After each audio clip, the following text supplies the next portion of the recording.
तो शब्द का शीर्षक है संतो वह घर सबसे न्यारा जहां पूर्ण पुरुष हमारा।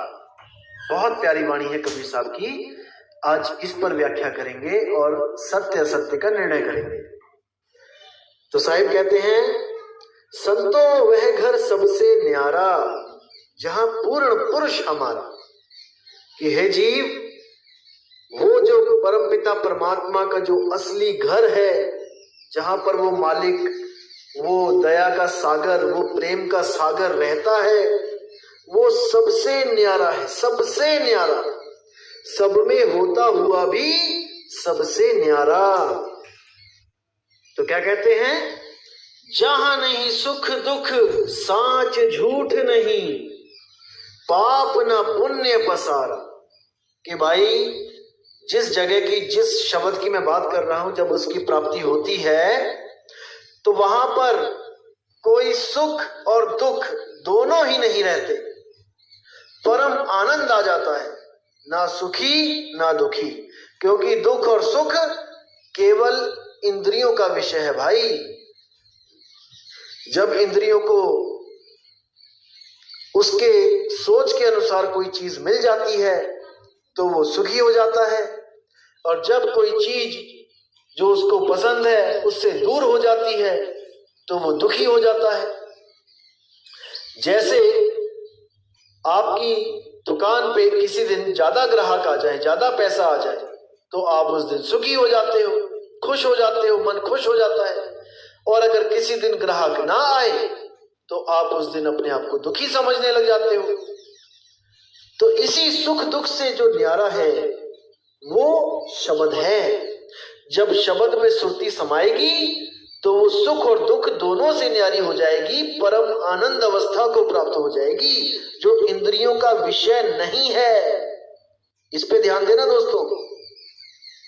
तो कहते पाप न पुण्य पसारा, आप पाप और पुण्य दोनों से न्यारे हो जाते हो। जैसे साहिब कहते हैं पाप और पुण्य ये दोनों बेड़ी, और एक लोहा एक कंचन केरी। आप पुण्य और पाप दोनों करके मुक्त नहीं हो सकते। आपने देखा होगा कुछ लोग कहते हैं अरे करना क्या है, बस बुजुर्गों की सेवा करो, अच्छे काम करो, किसी को दुख मत दो, दान करो, धर्म करो, यही है, इसी से मुक्ति हो जाती है। नहीं, इससे आपको अगला जन्म इस जन्म से बेटर मिल जाता है, लेकिन मुक्ति नहीं होती।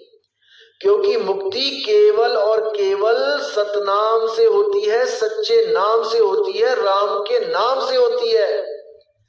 उस राम के नाम को जानने के लिए एक भेदी सतगुरु की जरूरत पड़ती है। वरना राम का नाम तो आप भी जानते हो, 2 अक्षरों का, हिंदी भाषा में रा और मां। लेकिन नानक साहिब कहते हैं राम राम करता जग फिरे, राम न पाया जाए। वो राम ऐसे नहीं मिलेगा भाई, उसके लिए एक भेदी सतगुरु की जरूरत होती है। तो आगे क्या कहते हैं, नहीं दिन रैन चंद्र नहीं सूरज, बिन ज्योति उजियारा। वो जगह ऐसी है भाई जहां पे दिन रात सूरज चांद ये सब कुछ नहीं है, क्योंकि ये सब तत्वों का खेल है और वो निहित तत्व है। वहां पर किसी भी तत्व का प्रवेश ही नहीं है, कोई तत्व वहां नहीं पहुंच सकता। वहां ना तो आकाश पहुंच सकता है, ना वहां पे वायु पहुंच सकती है, ना कोई जल, ना कोई अगन, ना कोई धरती। वहां वायु भी नहीं पहुंच सकती है। और जो लोग सोचते हैं कि वायु का सहारा लेके, यानी प्राणों का सहारा लेके, यानी कि श्वासों का सहारा लेके उस लोक तक पहुंचा जा सकता है, उस अवस्था को प्राप्त किया जा सकता है, वो केवल एक भ्रम में जी रहे हैं। कभी नहीं हो सकता ऐसा, क्योंकि वो निहित तत्व है भाई। वो तत्वों में नहीं आता कि आप किसी तत्व की साधना करने लग जाओ, तत्वों पे ध्यान लगाने लग जाओ। त्रिकुटी पे ध्यान लगाओगे, त्रिकुटी क्या है? अरे त्रिकुटी भी तो मांस से ही बनी है। आंखों के पीछे जो त्रिकुटी है वो क्या क्या है? वो आपका सारा शरीर है, हड्डी और मांस से बना हुआ है, लोथड़ों से बना हुआ है। और ये श्वास क्या है? ये वायु तत्व है। इस वायु तत्व में ध्यान लगाओगे तो वहीं तक पहुंच पाओगे जहां तक वायु पहुंच सकती है। इसको समझो। हवाई जहाज से चांद पे नहीं पहुंचा जा सकता। हवाई जहाज उड़ता तो है आसमान में, लेकिन चांद तक नहीं जा सकता भाई, उसकी अपनी सीमा है, लिमिट है। लेकिन एक रॉकेट वो आपको चांद तक लेके जा सकता है। उड़ते दोनों हवा में है, लेकिन दोनों की चाल न्यारी न्यारी है। अब कोई कहे कि आपको टिकट दे दूं मैं हवाई जहाज की और आपको चांद पे पहुंचा देगा, तो वो आपके साथ धोखा कर रहा है। जब वहां पे तत्व ही नहीं है तो किसी तत्व की डोर पकड़ के आप वहां कैसे पहुंच सकते हो? अर्थात नहीं पहुंच सकते। तो आगे साहिब क्या कहते हैं? दिन नहीं रैन चंद्र नहीं सूरज, बिना ज्योति उजियारा। वहां पे कोई ज्योत भी नहीं है कि कोई कहता है कि ज्योति ज्योत समा जाना है और वो ज्योत ही परमात्मा है। नहीं, ऐसा बिल्कुल नहीं है। आगे कहते हैं नहीं तहीं ज्ञान ध्यान नहीं जप तप, कि भाई ऐसा भी नहीं है कि कोई कहते हैं, कई लोग कहते हैं कि ध्यान करना है, अरे कहीं भी लगा लो, कहीं भी ध्यान कर लो, किसी का भी ध्यान कर लो, परमात्मा तो एक ही है।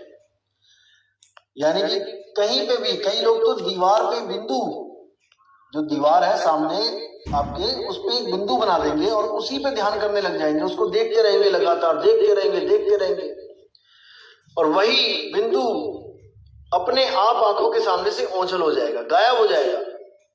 तो कहेंगे अब आप उस निराकार को देख सकते हैं। देखिए भरम जाल, देखिए कई पंथ चल रहे हैं ऐसे जो आपको अंधेरे में बैठा देंगे और दीवार पे एक छोटी सी एलईडी लाइट जला देंगे, जैसे लाल सा प्रकाश कर देंगे। अब उस प्रकाश को देखते रहो, बिंदु को देखते रहो, देखते रहो, देखते रहो, और देखते देखते देखते वो बिंदु गायब हो जाएगा। जैसे कंसंट्रेशन जब ज्यादा हो जाती है तो वो सीमित हो जाती है, उसके आसपास की चीजें दिखनी बंद हो जाती हैं, और एक समय ऐसा आता है पूर्ण अभ्यास करने के बाद कि वो चीज जो देख रहे होते हैं वो भी दिखनी बंद हो जाती है। जैसे कंसंट्रेशन का विषय है, जैसे अर्जुन था, जब अर्जुन ने उस चिड़िया की आंख में निशाना साधा तो गुरु ने पूछा अर्जुन तुम्हें क्या दिखाई दे रहा है? तो अर्जुन ने कहा मुझे चिड़िया की आंख के सिवा कुछ दिखाई नहीं दे रहा। जबकि बाकियों से पूछा तो उन्होंने कहा मुझे पेड़ भी दिख रहा है, मुझे सब कुछ दिख रहा है, पीछे जो है मकान भी दिख रहे हैं, सब कुछ दिख रहा है, पत्ते भी दिख रहे हैं पेड़ के। तो उन दोनों के ध्यान में क्या फर्क था कि अर्जुन का ध्यान पका हुआ था। अर्जुन जिस चीज को देखना चाहता था केवल वही चीज दिखती थी, उसके अलावा कुछ नहीं दिखता था। तो ये ध्यान पकाना कहते हैं इसको। तो साहिब कहते हैं नहीं वहां ज्ञान ध्यान नहीं। तो साहिब कहते हैं नहीं वहां ज्ञान ध्यान नहीं जप तप, वेद कुतेब न बाणी, कि भाई उस जगह जब आपकी सुरती वहां रमेगी तो वहां पर कोई वेद कुतेब, कोई वाणी का ज्ञान कोई काम नहीं आएगा।